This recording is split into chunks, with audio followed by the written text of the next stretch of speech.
Keeping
your eyes closed for a second.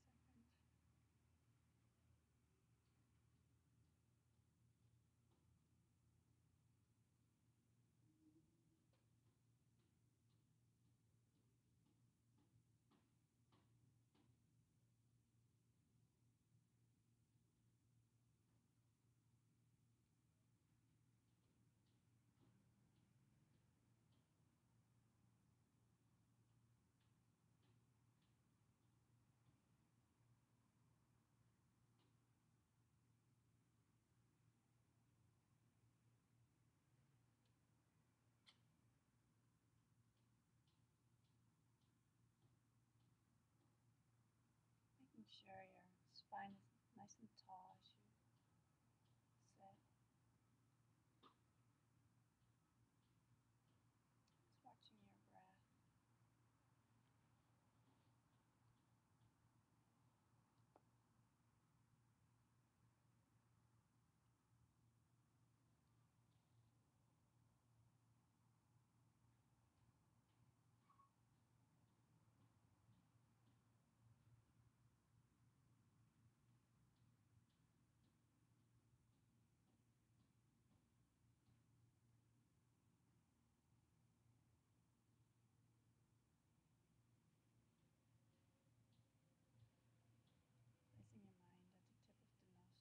and watching your breath here enter and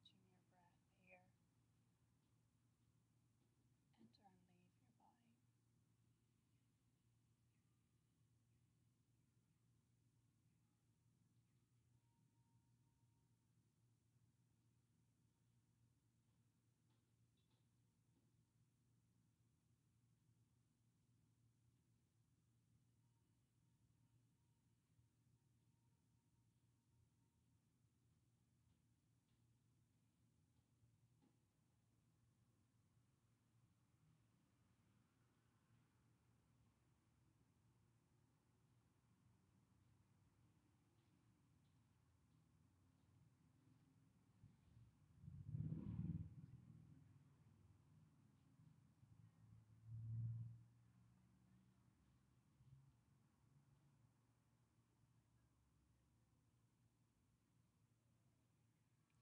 Starting to tap in the feeling of gratitude.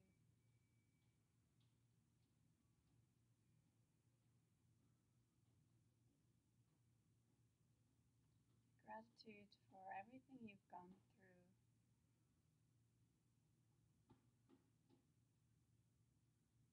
To be who you are today.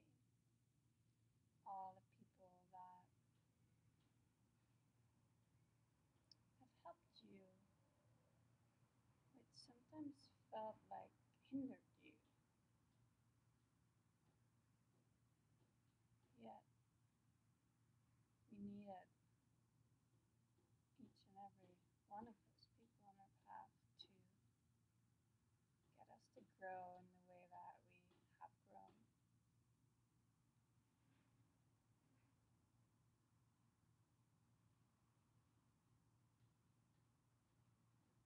Feel gratitude for all the people in your life that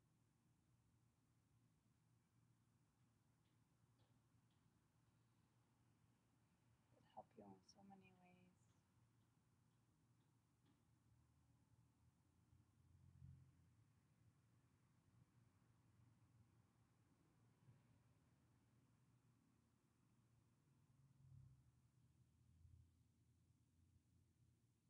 And rejoice in all the goodness that you have done throughout this life and your lives before to be here in a life that is so comfortable.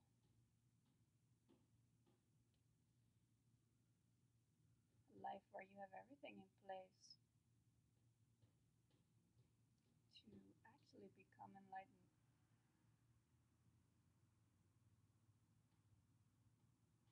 We have the teachings, we have teachers walking this earth.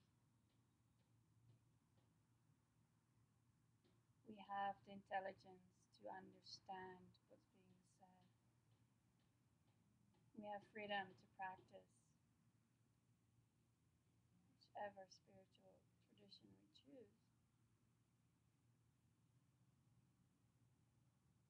So rejoice in your great virtue of having created all of that.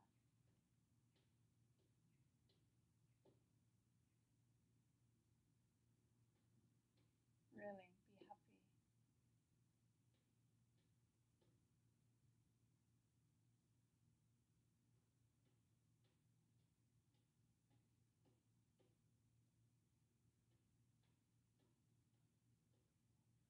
You are one in a billion.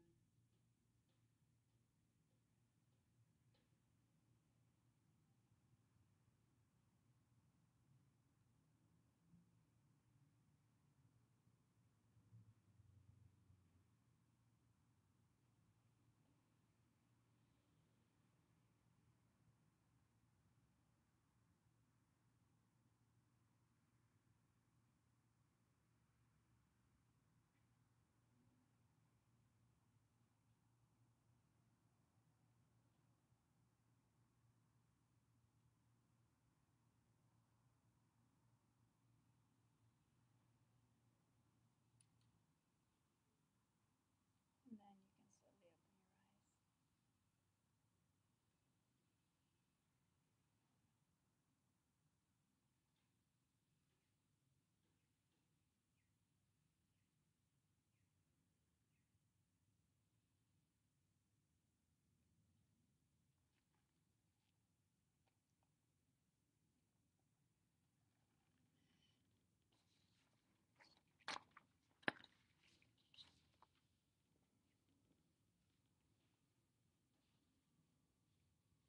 Hi, Lena. Hi. How are you? Good. You look nice. Thank you. Wasn't intentional, but I'll take it. Last class.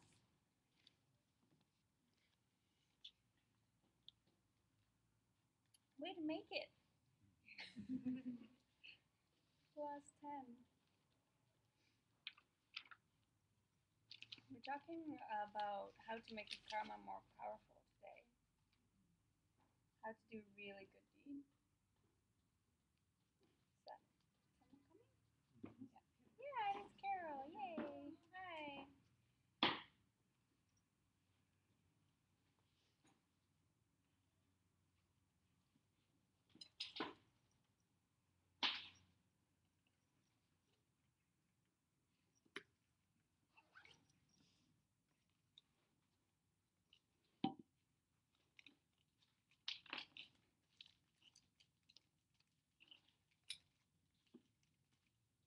Twenty did set up a tower for you over there. If anyone's not sitting here, we can sit here. Wherever We you can want. bring it over. Oh, you've got my stuff out. Oh, you guys.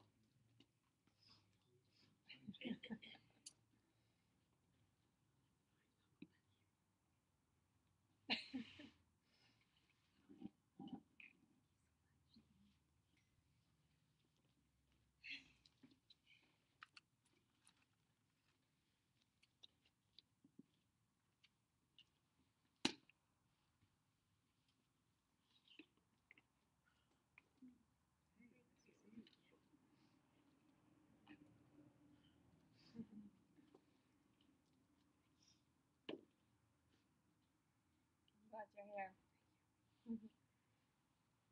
So we're in the last class talking today about how to make the karma more powerful. So at the end of the chapter of karma in the Abhidharma Kosha, it talks about the practice of the 6 perfections. And today we won't be talking about all the 6 perfections because we don't have time for that. So we'll pick the first one, which is what?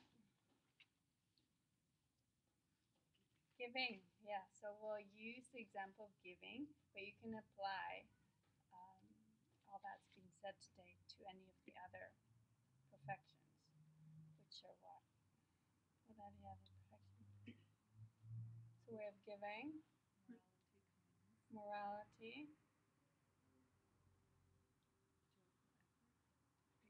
patience, Did you say kindness is the third one? morality. We're on the third Yeah. one. So we have giving, Yep. kindness, morality. Morality. Morality is the Kindness falls under that. Yeah. Patience, joyful effort, stillness, meditation, concentration, and then the last one, wisdom. Yeah. Yeah. So when you are a Buddha, you have perfected these 6 perfections. And that is our goal, to perfect all of those. So today we'll talk about giving.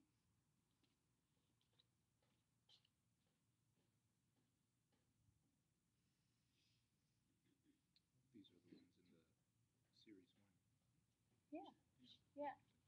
They always come back in all the teachings until the very end.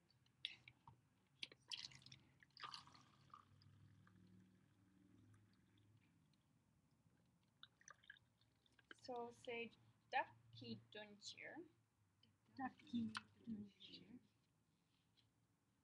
Dak means me or I, yourself. So what this one means is you can give. So there's 4 kinds of giving. This one refers to giving for your own benefit. Which would mean like you give something to a statue or to a stupa, to a temple. Like the object is not going to get any benefit from it, but you are. Right? You know, when we put our offering bowls out, we don't do that here, but it is a nice practice to do that before you meditate or before you teach a class. You know, we have the little water bowls, and they all represent something, right? Making offerings to the Buddhas, like offering water for drinking, washing their feet, flowers, incense, ointments, you know, like that. Light and food, that's what those bowls represent. But Buddhas, they don't need anything. They have everything they could ever want. So to offer anything to Buddhas is really for your own benefit because they're good, you know.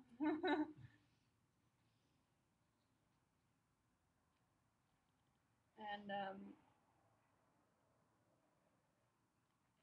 it says it refers to 2 kinds of people.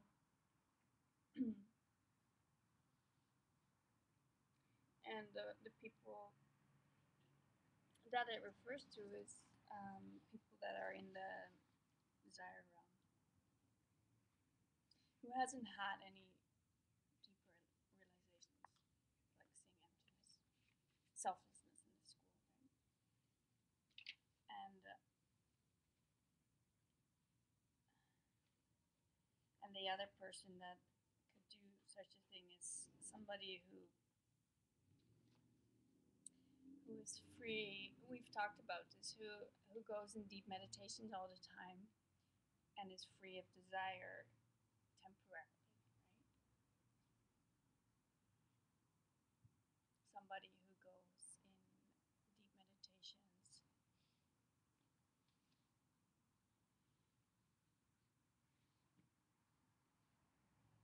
they can think that that is the way to be free of desire, but it's only temporary. If you don't address all your mental afflictions, you won't get out of the desire realm. So that's what it refers to these two kinds of people.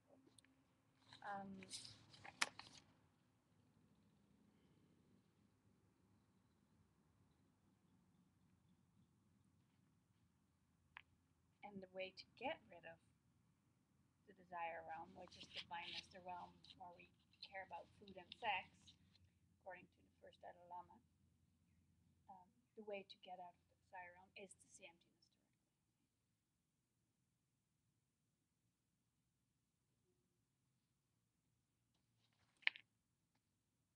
And that would be the way to permanently get rid of it. If you would go in those deep meditations, you can be a person free of desire temporarily.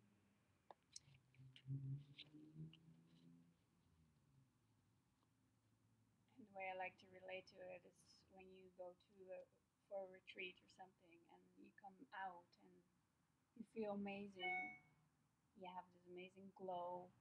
You don't really need anything. You're good, but it doesn't last. After a few days, I just lost. I'm sorry to interrupt. To get out of the desire realm was to see emptiness. right. Yeah. Thank you. Yeah. Yeah. So when you do lots of deep meditations, it won't get you out, unless you can actually see emptiness directly.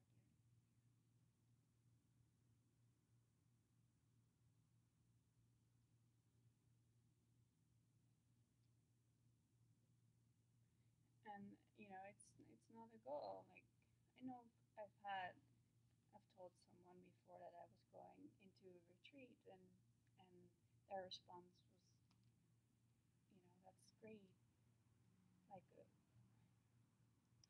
little holiday so you can feel better, but that's not what it's about, because I know that, for one, it's not easy to do retreat, not for me anyway, and for two, I know I come out and yes, I feel great for a couple days, but it's not worth my time to, no, I want beyond that. It's a nice side effect to feel amazing for a few days, but if it doesn't last, then what's the point, right?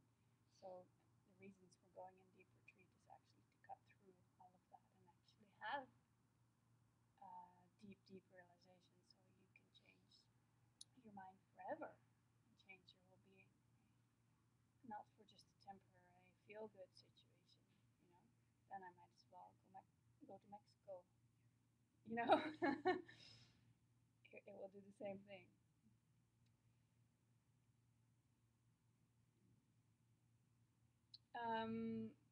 Okay, so the second type that's defined here is Shendun Chir. And Shen is the opposite of Dak. So if Dak is I or myself, what would Shen be? You? Yeah, other people. So this would refer to the person who gives doesn't really need it. Okay. So you give something, but you don't want any benefit from it. You don't need any benefit from it. So So that refers to beings that have had deep realizations, that have become an Arya, that are actually farther along the path of an Arya. When you have seen emptiness directly, you can still have desire for the desire realm, but as you move on, as you get closer to the next level, becoming an Arhat, reaching Nirvana, you will have less and less and less desire left. So this would refer to somebody who doesn't have any wants for this realm, right?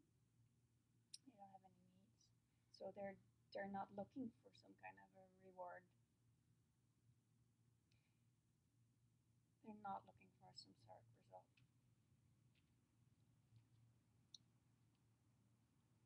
So that could be like the Dalai Lama giving something to somebody, right? He doesn't need any benefit from that.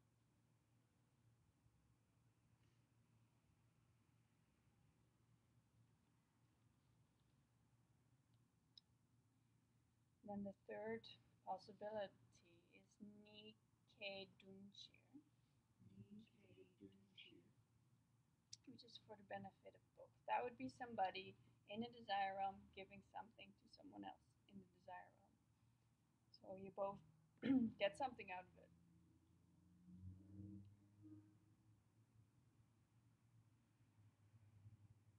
But it will be samsaric result. If you give away money to somebody who needs money, then you end up getting more money back yourself, right? Which is nice, but it doesn't make you happy. Right? Maybe for a second. But it builds merit, right? Sorry? It Yeah. builds merit, which will help you later. That is true. Yeah. It gives you a temporary result of receiving money, and as a long-term result, it will build your merit. It will build your nirvana. Yeah.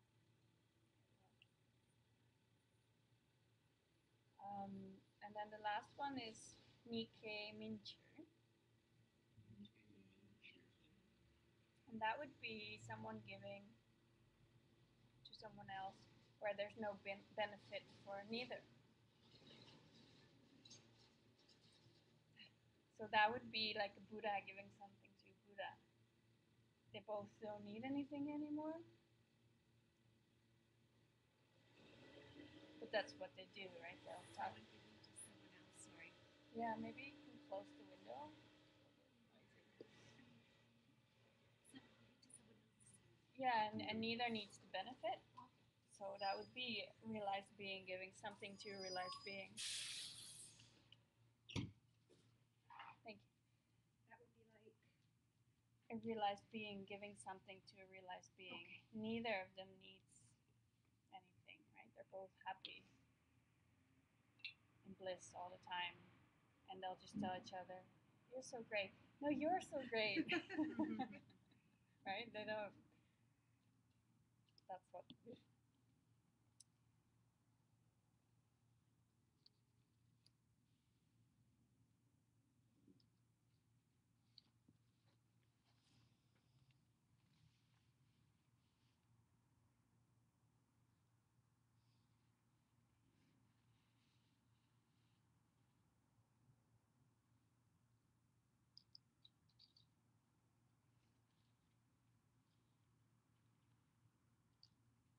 So now that we've learned how karma works, you can really build your life in a way that you can get a lot of money pretty quickly, because we know now that if you give your money away to a high object, then that will multiply thousandfold or whatever.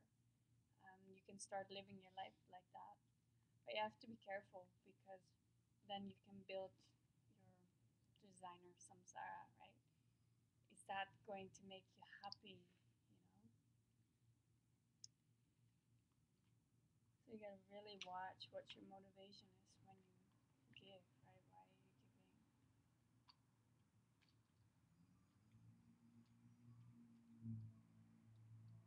But you can use it. You can totally use it. You can live a generous life with the thing in the back of your mind, saying like, when I'm generous, I know that I will reap results from that, which would be beneficial because when my family doesn't have to worry about money, we can focus on studying more. Spending that time that I would otherwise think I need to get a second or third job. Now I can spend that time on becoming enlightened. So you can use it in a high way, right? Knowing how it works. So how can you make your giving better? And they divide it in three things. The person who gives, and the gift, and the person who receives. So when you are a giver, and you have these qualities that they call it. Did I write that down? Pape Nordon. I didn't write that down, but what it means is 7 riches of the Aryas. And this is something that Aryas will have, and you can aspire to have also. So when you have these qualities and then you give, automatically your giving is powered up just by being who you are. And the first one is faith, depa. Say depa.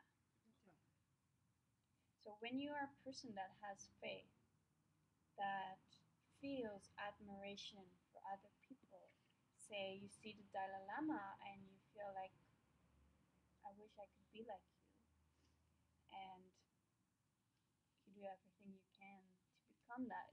You're a certain type of person when you have that faith, and you can see that not just in the Dalai Lama, but you can also start to see it in any of the people in your life, right? Instead of looking at negative qualities of people, you can start to rejoice in all the good things they do, and you start to kind of look through a different kind of glasses, right? You start to see the world differently, which would be very helpful for your happiness. When you point out the goodness and rejoice in other people's great qualities instead of always looking for the stuff they didn't do or should have done, right? So, yeah, faith.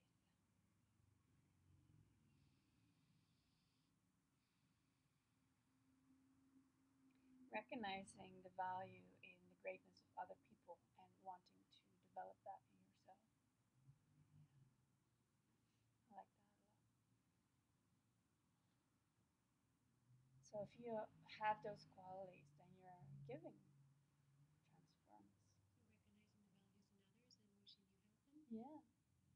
Aspiring to become like the beautiful things you see in others.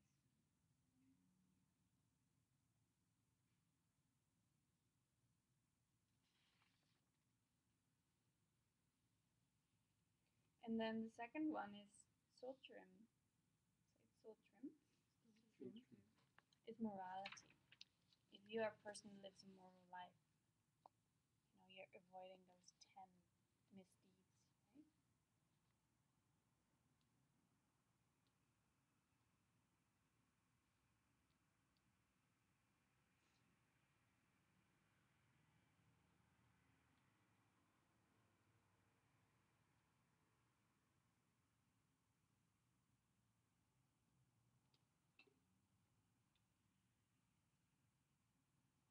Next one is Tongwa.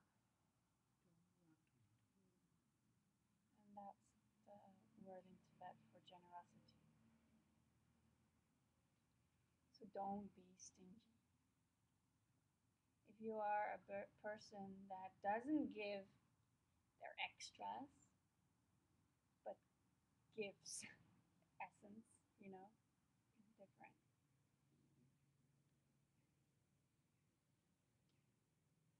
That's what the last Pope said, Don't give from leftovers. Give what you have,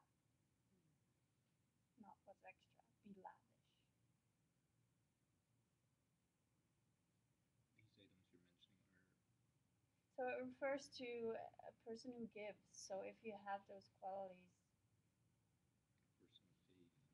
yeah, being a person of faith, being generous, right? Having morality. These will increase your. Absolutely. Yeah. These. Yeah, so you could see it like assuming Hitler was a bad person and the Dalai Lama is like an enlightened being, and they would both give the same gift to somebody, say they give a flower, then just by the nature of who they are, even though they give the same thing, just because the Dalai Lama keeps his morality, has all these qualities that we're going through right now, just by simply being, your gift has been powered up. Yeah. So the next one is called Tupa. Tupa is learning, hearing. And this refers to raw classroom hours with a teacher. You need thousands of hours of study, of listening to the teachings. You have to know your stuff. And it has to sink in, and that's why you need to hear it 1,000 times in order to really understand karma and emptiness. And when you do, it will change everything. It makes it so much more powerful. Understanding when you go through your day that you are empty, the person you're interacting with is empty, the interaction is empty. If that all just becomes natural and is always an awareness, then that becomes very different. You become a very different kind of being. And it will power everything up. And to get there you need thousands of hours. Study, meditation, coming to classes like that. Study with a teacher.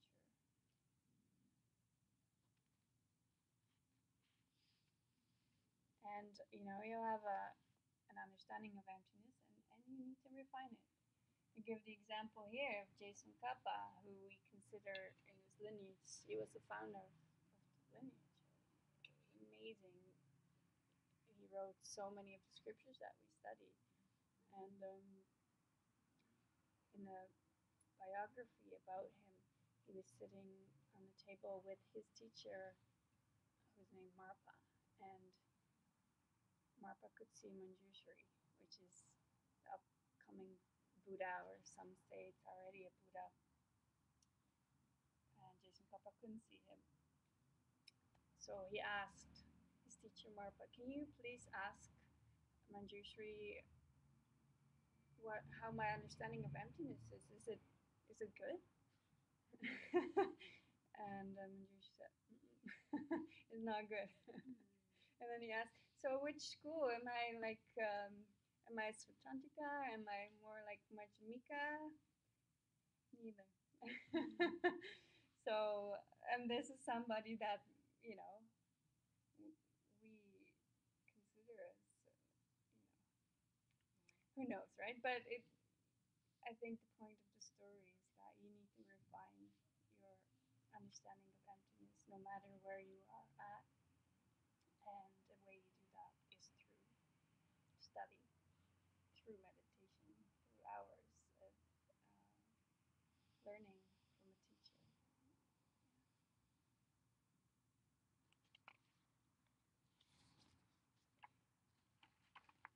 And then the next one is Ngotsa. Ngotsa Shepa. And it means embarrassment. Embarrassment relating to yourself. Yeah. So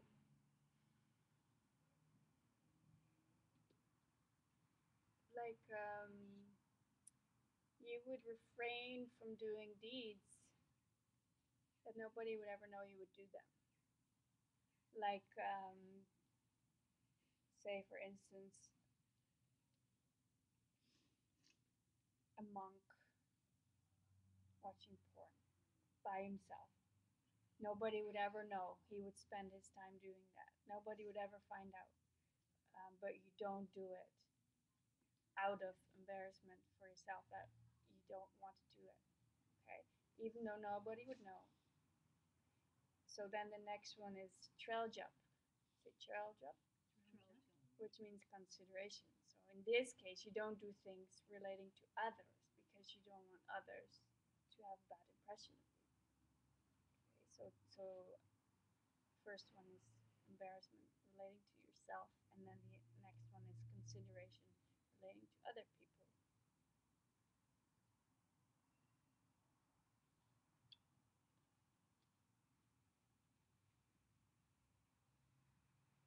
Because you don't want people to get the wrong impression.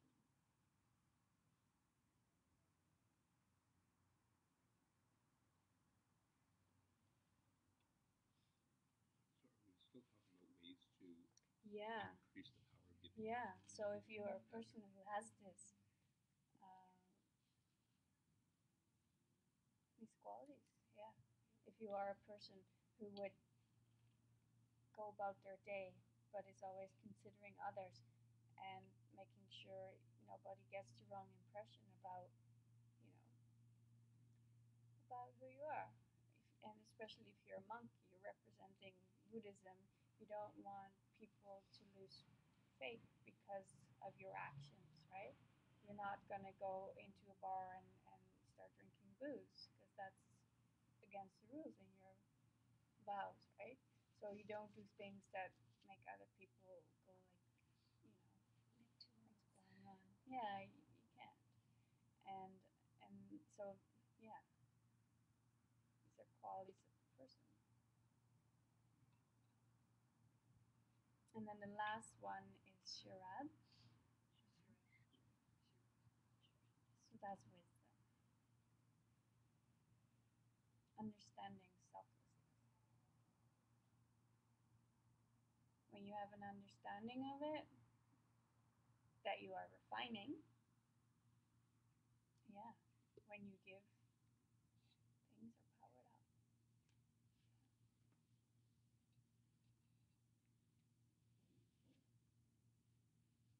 So that is about the giver.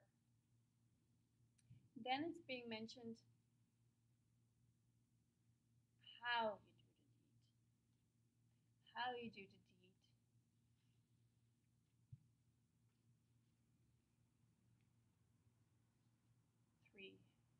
Three factors. So the first, lots of lists today, but important, right? The first one is respect. The attitude is important. So you give the gift out of respect and have an attitude of respect. And I do think that in the Asian countries they're really good at that. It's always when I was at the Buddhist festival, the lady across from me in the booth all day long. She's bowing at everybody that's walking by or that's coming to her. We don't really see that in our culture. So much respect. I really, really love that, in Thailand. That's why I love traveling in Thailand, just because the people, they have a different way, very, yeah, respectful. So, I was thinking what came to mind is when I was a teenager, I would smoke because I thought it was cool. The boys would like that, whatever.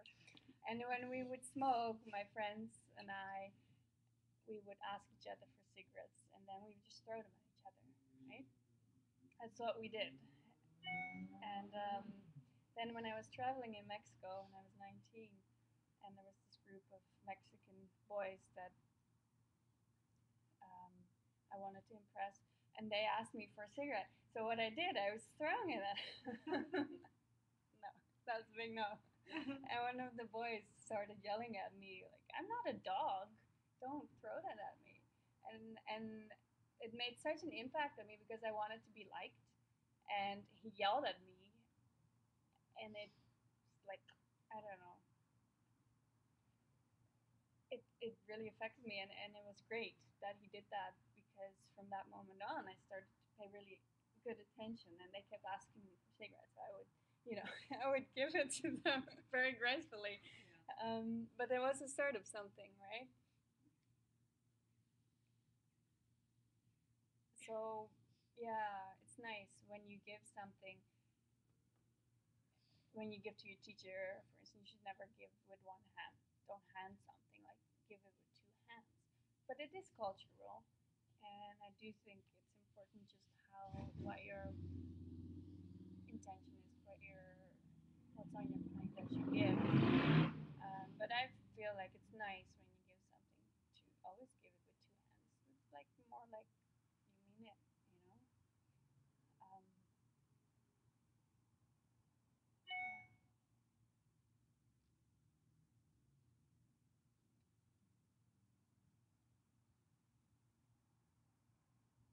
so yeah, respect, attitude is so important.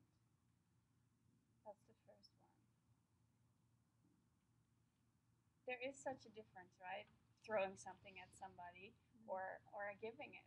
It feels 100% different. So much more nice to give, like you mean it. So the second one is needed. Give what is really needed at the time it's most needed. Right time, right place.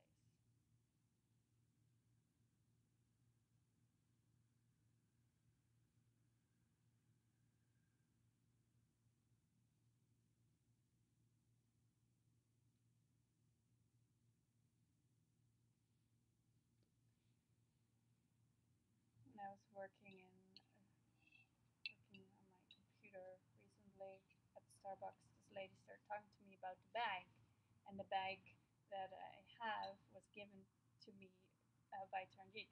So the lady, she thought the bag was the best thing ever, and she asked me, "Where'd you get it?" Yeah, and she really wanted to talk to me about this bag. So I told her, "Well, my friend gave it to me," and then she started telling her story about somebody that wasn't even really her friend, but she felt that she should have her chair for a lawn. She explained it. There was this whole fancy lawn chair thing for on her deck, and this lady went really out of her way with this huge thing. An older lady, like 60, 70 years old, and she took the chair on the bus and carried it all the way to this lady's house and gave it to her. And they've never seen each other since. But she's like, "I'm so grateful, and I still don't understand why anybody would do that. Take that big heavy thing on the bus to bring it to me, And I'm sitting on it every day, and every day I think of this lady that all the things she went through for me to have it. It was really beautiful. I thought, wow, that's really sweet. You don't know how much of an impact something that you give can have, right? It certainly affected this lady. It was rather cute. And that's years ago, but still, every time she thinks about it, every time she sits down, everybody loves her chair. All her friends ask her all the time, "Where'd you get this chair? It's the best chair." Mm. So it's nice to make the effort and to give, in this case, this lady really thought this lady should have it. She's in need for this chair. It will change her life. And it did in a sense, because she's always reminded of generosity of somebody, which is inspiring.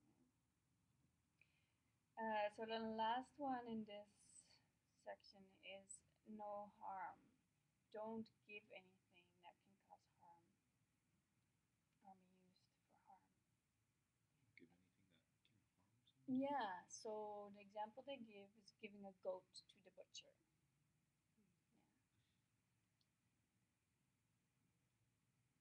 But also, as monks, you're not allowed to drink alcohol, so you're strictly forbidden to give anybody alcohol. It would be be like giving poison to somebody who wants to kill themselves, stuff like that. So don't do anything that can cause harm.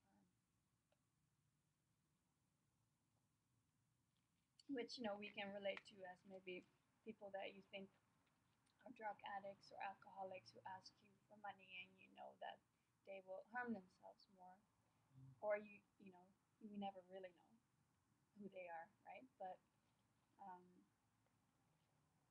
you got to really watch your mind when someone asks you for money. If you're just using that as an excuse because you actually don't really feel like giving, or if you really truly feel like if I give them something that won't help them. You got to be honest with yourself because our minds can be really sneaky.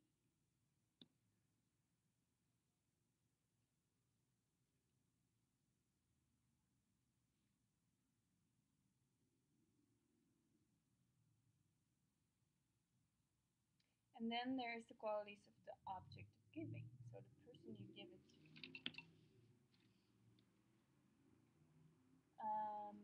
Say droa, the type of being. So since most of us can only see humans or animals in this realm,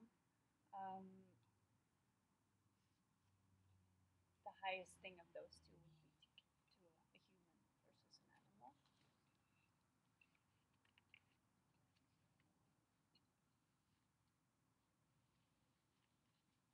Then say duck no, suffering. Somebody who's in obvious suffering, either hungry, cold, or sick. So the type of being, what is meant by that one?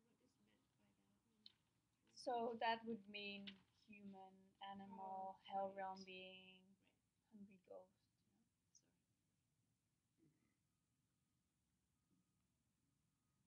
So suffering, somebody who is an obvious suffering. And two suffering, right? Yeah. Giving to somebody who is in great need, who is suffering, is more powerful to give than to somebody who's not.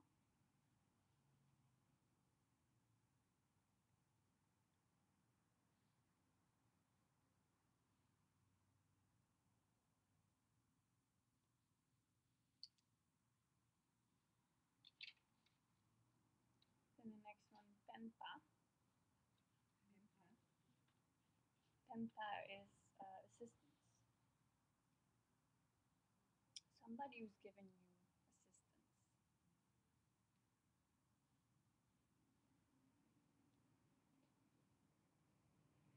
So that generally refers to your parents. Because they've given you great assistance by creating you, making sure you are here today, right? They've given you a body, and in this body, you have all the right things in place to become enlightened. So, whether you had a good upbringing or not has nothing to do with it. They gave you life, right? You are here, and therefore they're a very high object to give to. Teachers too. Yeah. So that's the next one. That's the last one. Yonten. Say Yonten. Good qualities. So that's somebody high with high spiritual qualities.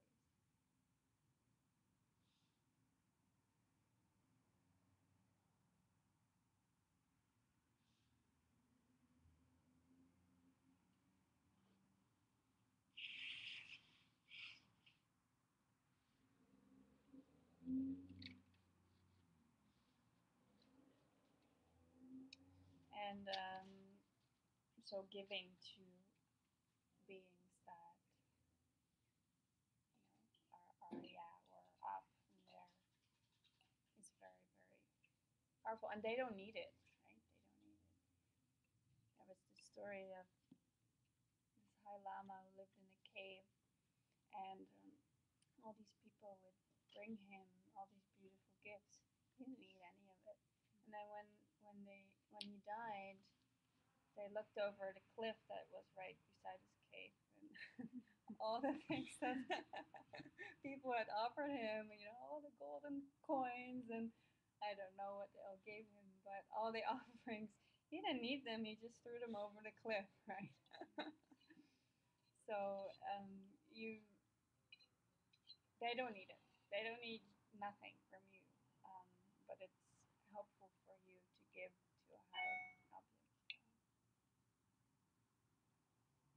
It can give you a lot. But then why would you give it? Well, out of faith, out of admiration, you aspire to be like them, to honor them, right? You don't need to give it to help them.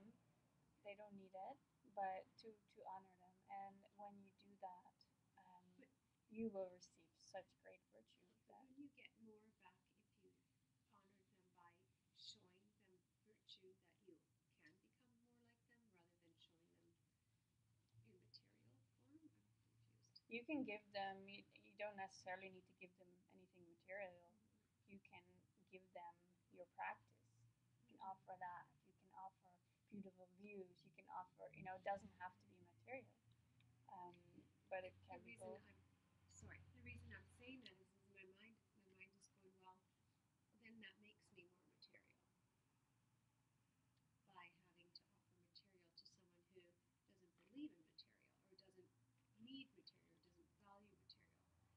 It doesn't mean that they don't like it, they don't value it. Sure, they do. They love it. And they're happy for you that you are giving something to them. But they don't need it to be happy because they're already happy.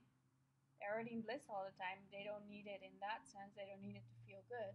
But it does give them bliss to know that you've taken the time and the effort to pick out the most shiniest apple or whatever it is, uh, and with the intention that you give it to them. It makes them happy. And they know that if you can see them in a certain light, that will benefit you for many lives to come. Here they give the example that Jason Kappa offered the Buddha in a previous life. He offered him a crystal rose, and that set him up to have great intelligence later on. You know, so it's very powerful, and it's very beneficial to give, Yeah, I understand it. and also to break your own attachments to. It's very powerful to give things that are a little bit difficult to part with to a high object. It breaks the attachment for you. If you can give it with wisdom. Yeah, I love always watching my Lama doing that to his. He always gives the things that he does like. He has this magical sweater. That's a really warm sweater, and if if you put it on, you can conquer anything because you'll be warm. It's really cute, and they call it the magic sweater. So he loved that sweater, but because he did, he gave it to his lama, like that. And then eventually, actually, it made its way back to him a few years later. But just everything good that you have, to just want to give that to high objects is a beautiful, beautiful place to be, and it just brings so much That uh, happens virtue. naturally. Sorry, when I think of it, it happens naturally to people that you really love. Mm-hmm. It naturally happens that you want to give. Mm-hmm. I don't know, maybe I'm wrong.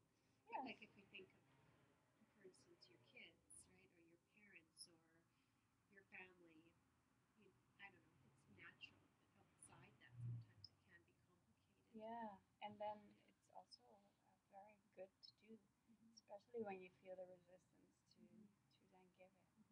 And then it just spirals, right? It becomes easier and easier to give. You have no problem with parting with anything, and that's a really nice place to be. When and you don't have to go big. You can go at home with your family, and there's one piece of chocolate left. You kind of want it. You can already taste it in your mouth. But you probably already eaten it.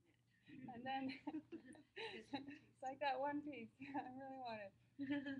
Then give it away, right? Yeah. And your mind probably, the taste that your mind has given you for that chocolate is better than the chocolate. Maybe, maybe. I don't know. I don't know. But you have to understand that how you can get chocolate in the first place is only by giving it away. You know, that's how it works. Give it away. That's how you'll keep it. Um,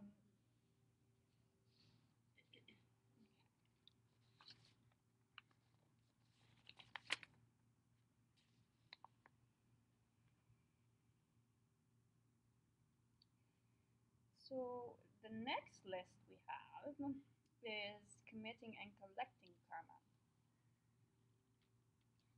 So when you have these 6 things in place, your karma is committed and collected.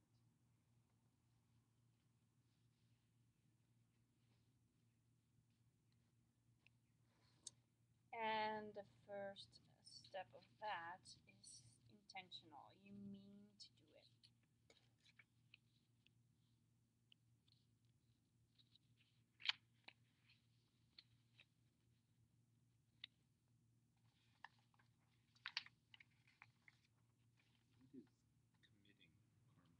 Is it the same as collecting karma? Yeah, doing karma, right? You're doing it and then you're collecting it. As you have done it, you've collected the seed that will then ripen later on.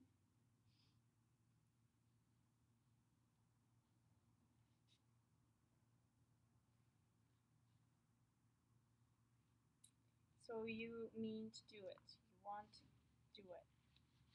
Is the first step.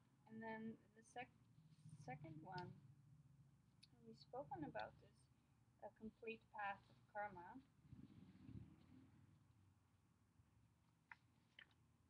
So it means that all the 4 parts are present, which is the object, the intention, undertaking, and completion.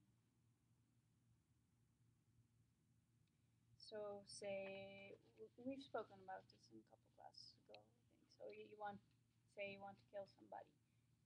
You need to have the person there that you want to kill. You need to have the intention. Why do you want to kill them? Then actually do it, and then it's completed when they have passed away. Those are the 4 parts to a complete karma.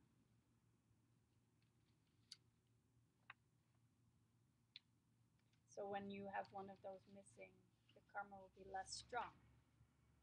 So when you intend to kill somebody but they don't die, or maybe they don't die for a few years, you haven't collected that full, you haven't completed that karma.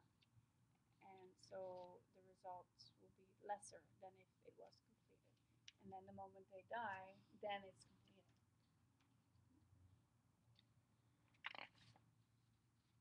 So that's the second one. So first is intentional, you mean to do it.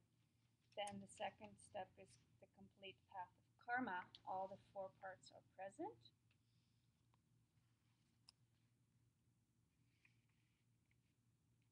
Then the third one is no regrets. You are glad that you did it. And in the case of giving, that would be a rejoicing.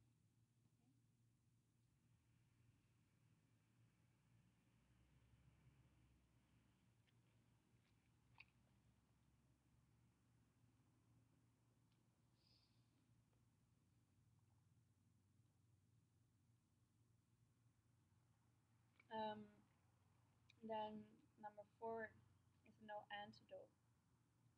You don't do anything to make up for it.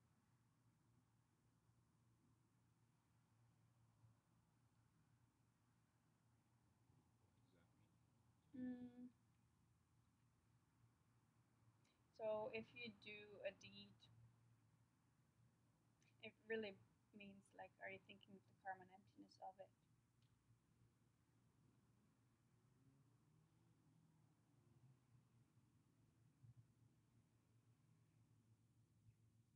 So would that be kind of like in regrets if you no regrets if you give someone a tissue and you regret giving them the tissue because you needed it, Mm-hmm. then it takes away the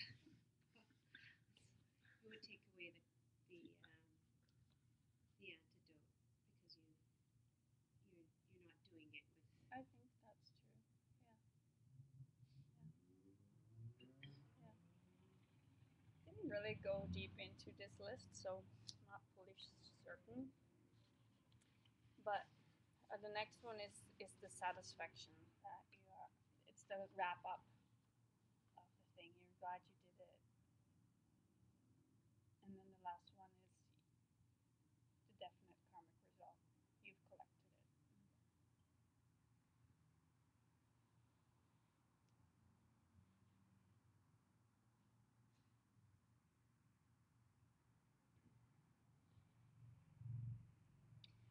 But because we can't do it all, we have limited time, so it's nice to know, right?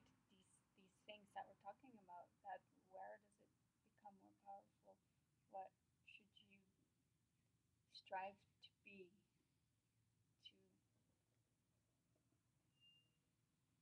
to do powerful acts? When you're in an area and because of where your mind has been, and that everything is empty. Don't need to go over that over and over and over again anymore. It's there now and it's driving you, and whatever action you do, it's imbued with that wisdom, you know, that prior to that, if you haven't seen emptiness directly, you have to logically go over and over and over all the things throughout your day, right? At a certain point, you don't have to do that anymore. It's just imbued in your thinking because of what you've realized. So it becomes much easier, and then it's just snowballing, right? So much wisdom. Mm-hmm. About giving, there's that story about that man who asked for the eyeball, Yeah. right? So, do you want to get to a place where you give even if the other person doesn't need it? Like that? Like total selflessness. Like, in my mind, I'm thinking of like a friend that might ask, um, like a recent situation, might ask to help me with something, but then she has her own savings. And then later I find out she had her own savings, and then I get into resentment. But at the time, I wanted to really help her. So is that still working on myself? Because I want to give, but then I'm still dealing with the day to day, like cultural thing of, okay, well, she had savings, so she really could have gone into that instead of asking me to support her.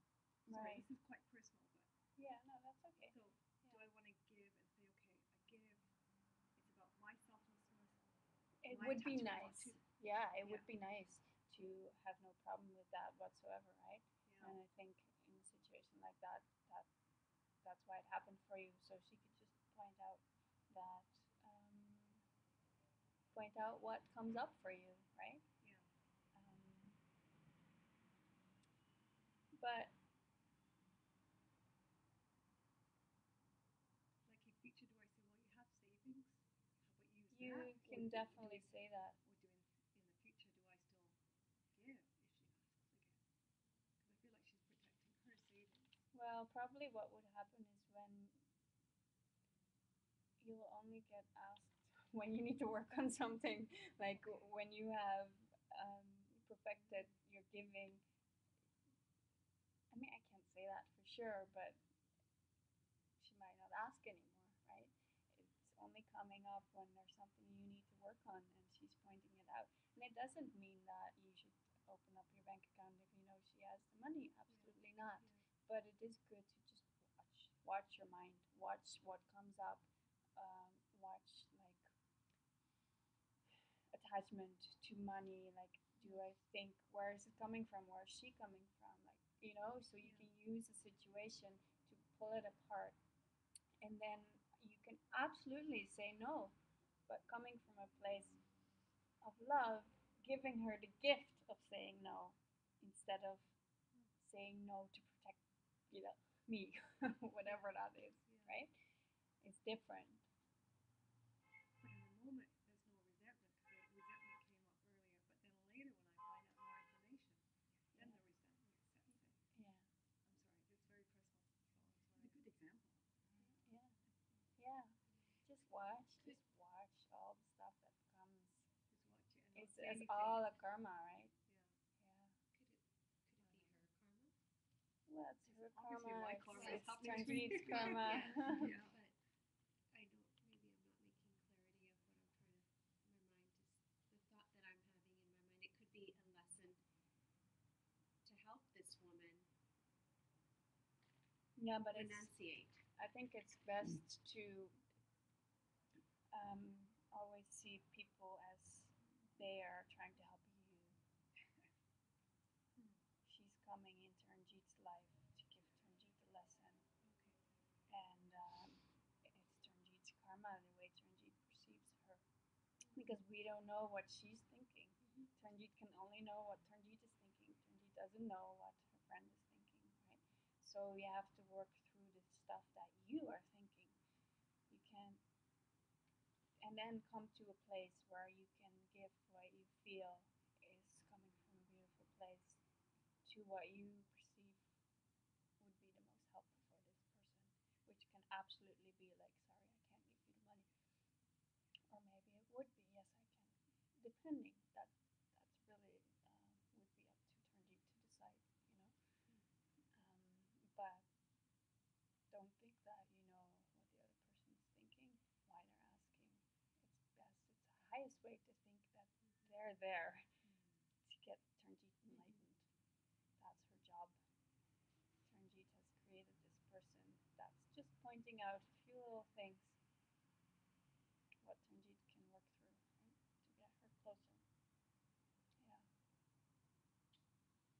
What would be the wise thing to do in after the fact? So she learned about that, and so do you approach it,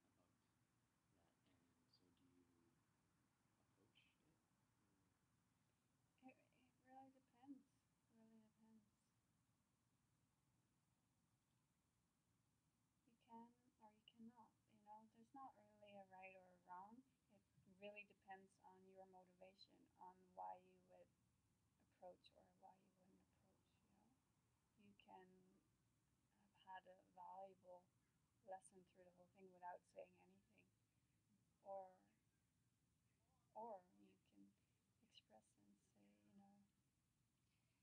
It's true. You don't know what the motivations of anything are. It could be she's using her savings to help Turnjeet in some other way. it could be a million things. Million We don't things. know. We Yeah. don't know. So yeah, I'm not saying no that you should never go back and say to this person, you're taking advantage or whatever.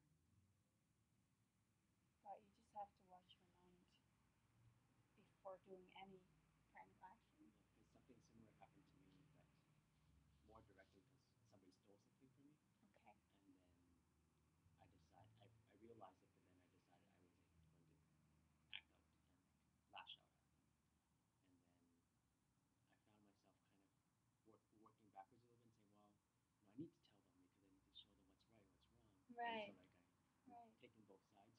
Yeah. And so I haven't acted on it at all, but I want to know what I'm thinking first before I do anything. Yeah, I think that's wise. You just need to understand that the only reason why somebody's taking anything from you is because you've taken from others in the past that didn't belong to you. And that's the most important thing, you know. That will kill the root of the problem. And depending who this person is, if they're close to you or not, it might be fine to tell them, you shouldn't take what's not yours. But you gotta just watch watch your mind. I can't say what's right or not, what to do. You need to watch what comes up. Maybe pride comes up because you know what's right. Like watch. If that comes up, then don't say anything. Only say something when you can do it from a point of pure love, right?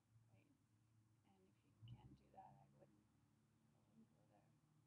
And then also you have to let go of, say you do go back to them and say you shouldn't steal from a place of love, then you still don't know how they're going to react.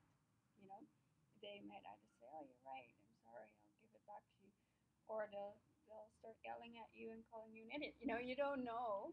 It all depends on all these layers of karma of all things you have in place from the past. It has nothing to do with the moment of you explaining to them you shouldn't do that.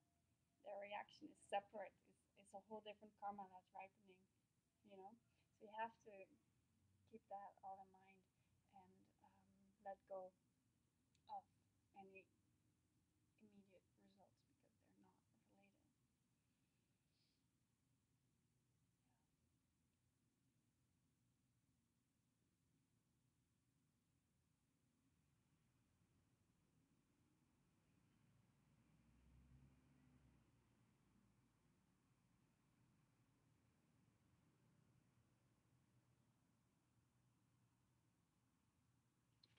So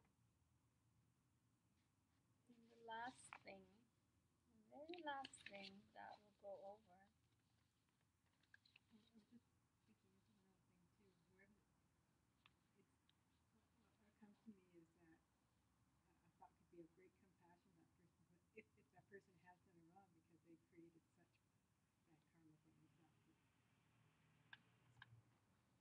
regardless who's done the harm, who suffered the harm, the other person. So that we just don't want to have further harm. Yeah, but you don't know who the other person is, right? Mm-hmm. You don't know who the other person is.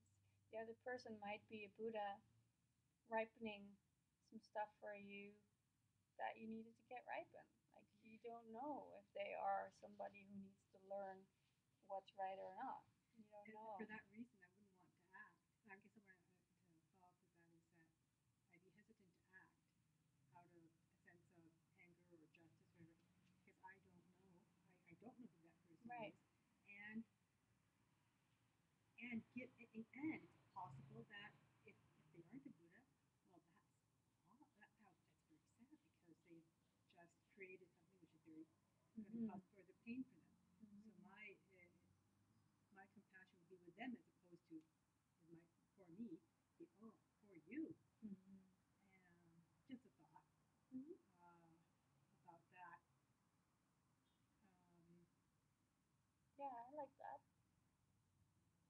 That's nice. there are and as you were saying before that what we're seeing is all that stuff coming like in the back chat's coming together to create what we're seeing here in front of us at this time or whatever and that's all us again. So I can't say you're wrong. I can't. This is I'm seeing. What am I seeing? I'm seeing Seeing my your own own. Yeah. projection of old stuff onto that person's, all that stuff, what's described. I've heard people say that emanation of color and sounds, it's amassing into this person yelling at you, right? Why is it? Because of this is what the back check that Yeah. it's coming together to put that. It could look like something else. Yeah. And it will look like something else to someone else. So just so we can think before is the idea of this is the problem. That's well, be careful what we think was the problem and what the cause is.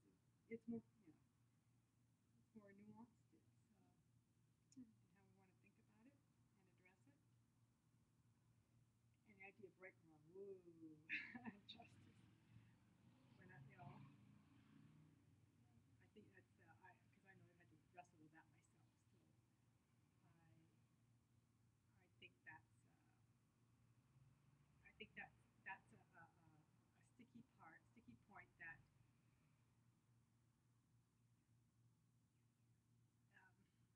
what can I say? I I know we need. I see it as almost like the devil, right and wrong, almost like having that kind of thinking because it can cause. I think it's a lazy way of thinking in a lot of ways. It's a lazy way because you just think right, wrong, right, wrong. We don't have to consider anything else. We just go quick, quick like that. It's wrong. It's wrong. And we can stop our thinking so fast. Thank you. Thank you, Carol. Yeah, thanks for showing up, Carol. Very much. No, I don't think it's you feel that. valuable what you are I saying. know I'm being bad, I'm bad like that. Can I add something just very quickly to that?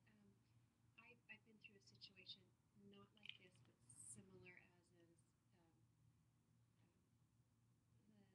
and the not certainty. And what I'm finding that's helped me a lot through all of this journey I've been through in this situation that it's been a year long and it's been enduring.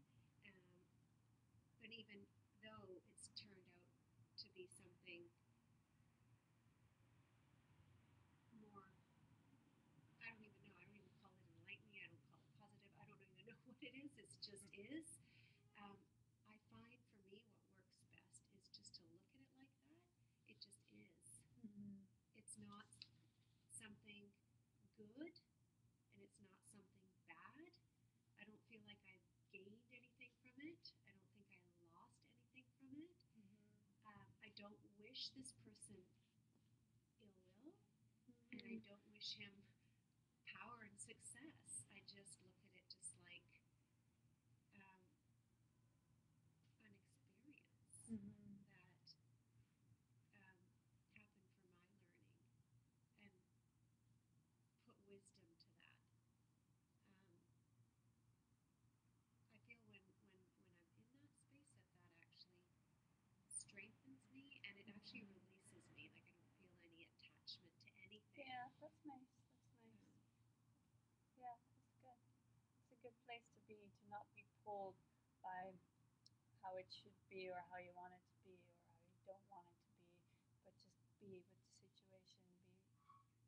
Yeah, I think that's helpful. It's very helpful. If you can bring a wisdom into that equation too, then it would be even more helpful. Just understanding, the reason why I'm experiencing is because of my past deeds. And like Carol's saying, this person is a blank screen, and I am projecting all of this stuff onto this, and that will be helpful too with any situation to add that. Yeah. So the last thing we're doing is the karmic purification. Karmification? Purification. Okay, that's better. So it's called the four forces, right?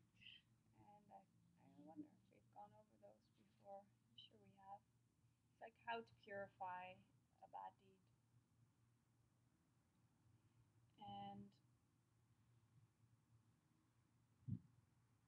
the first one is called the foundation force.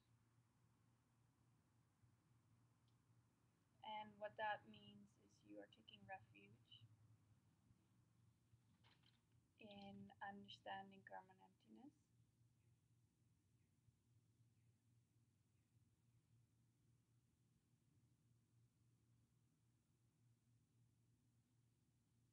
It's your knowledge of karma and emptiness.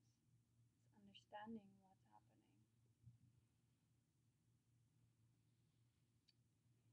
The second step to purify a karmic deed is the destruction force. And this is feeling regret. And that doesn't mean guilt. In Tibetan, they don't even have a word for guilt, it doesn't exist. So we feel regret, intelligent regret. We understand that by lying to somebody or by stealing from somebody, we are now have created the causes for that to happen again. Somebody will now lie to us, and we'll see stealing in our world, because of feel regret. You know, should not have done that. And the example that's often given is when you are in a bar and you are drinking a glass, and then after you've drinking it, someone says, "Well, that was a glass of poison," and the feeling that comes up is regret. I shouldn't have done that. You know, it isn't guilt. That won't serve you, right? So that's kind of the feeling you should try to cultivate when you do a bad deed. So that's the second one. Then the third one is restraint. So we have foundation, destruction, restraint.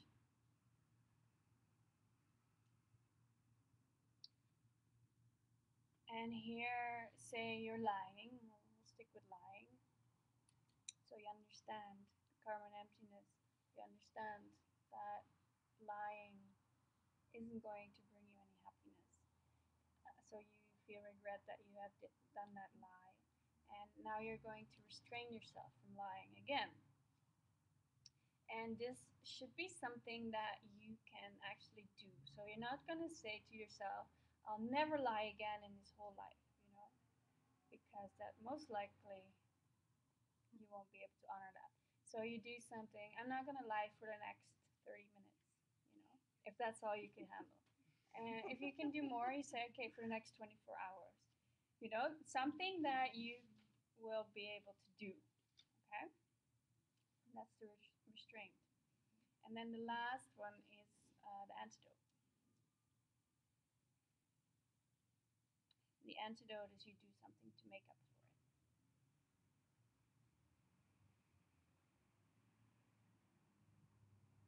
And always, always, always meditating on emptiness would be the highest antidote you can do for anything.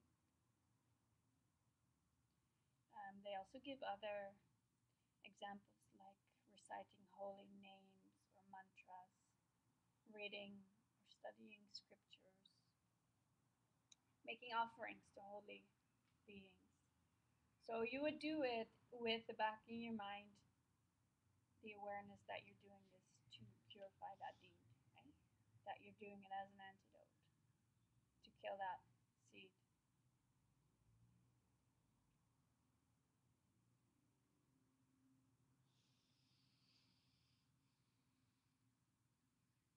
So that is how you purify your negative deeds,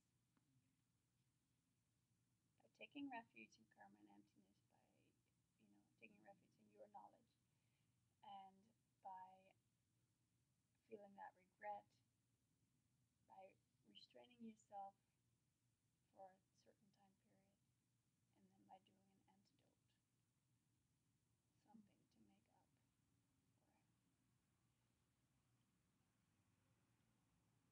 So you can go back in time, you know, if there's stuff that has been bugging you that you know you did when you're a teenager or earlier in life, and you can go apply these forces to any deed that you've done that you feel,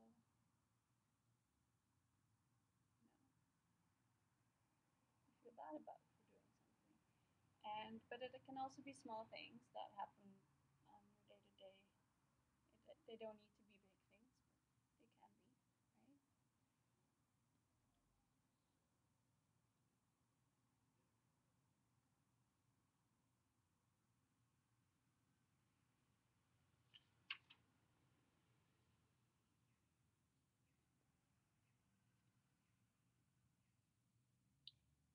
So, are there any questions? Because this is class. How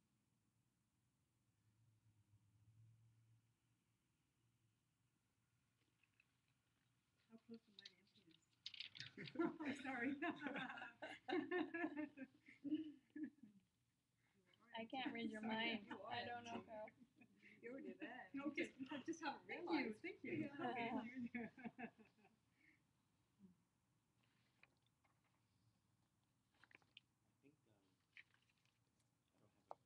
very clear understanding of how karma is carried, like moment after moment after moment. But is it possible that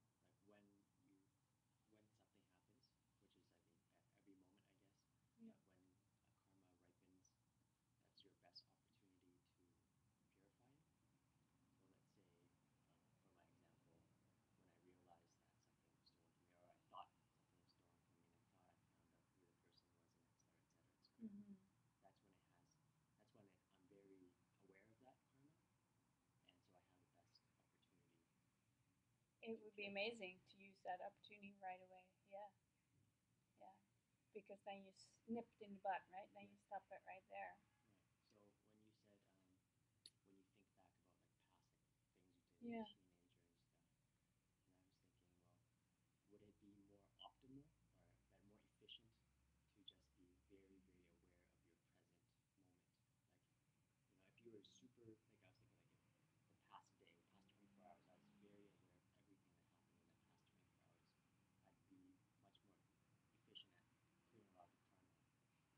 Yeah. I mean, they say that when you do powerful deeds, which is when you are aware of karma and emptiness, when you are doing whatever good deeds, like those seeds will come first in line, and all the stuff you did long time ago will go more to the back, right? So the more powerful seeds you can plant, they will ripen faster. So depending though on how bad of a deed you did do in the past, you know. But yeah, with the knowledge that you have now, and you start to go going about doing good deeds, then yeah, those will go kind of come first. They'll ripen quicker.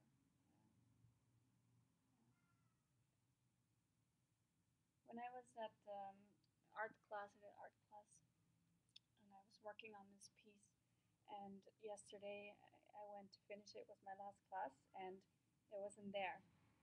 There's these three cupboards, and the pieces are all sitting there, and all the times that they've been operating, they've never lost anybody's work. And it wasn't there. I looked for half an hour. I took everything out, and then two other ladies also did the same thing. They helped me, and it just wasn't there. And I was aware. I know. Okay, that's okay. That's a rising of karma. I've taken something from somebody else. I didn't put something back for somebody else. Something like that. Like, I'm not worried about it. I'm like, okay, it's not there. That's fine. And they're like, well, you're so relaxed about it. They were very appreciative because um, it could easily go another way, that somebody would freak out because they're very attached to the piece that they made. So I just started over, made something new, and then at the end of the class, it was just right there. And I thought, imagine if I would have been upset. I would have spent all this time being upset, wasting, planting a lot of seeds of blame, who took it and they didn't take care of my stuff or whatever would come up. Anger, blame, I don't know what would all come up. And my whole class would be ruined trying to make something new that I was forced to make because they don't have you can spend a lot of time and energy into that type of thing. And then by the end of the class, there I was, Um, and I thought, well, I'm so happy that I wasn't upset about it because what a waste would that have been, right? And so if you're just aware and you know where it's coming from, you just know, then it's not a big deal, right? And then you're purifying. It's a nicer way to live too, to take responsibility, know that it happened. It's nobody's fault but my own. It's all good. Well, as Tuan was talking about being aware, I guess that's what the book is about. Keeping being aware Yeah, all it's the helping time. you to be aware all the time. Yeah. You're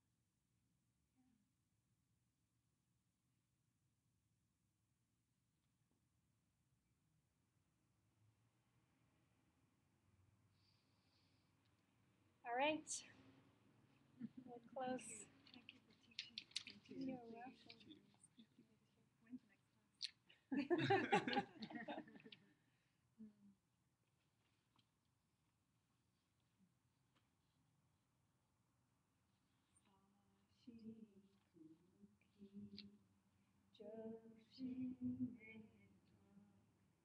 Try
So we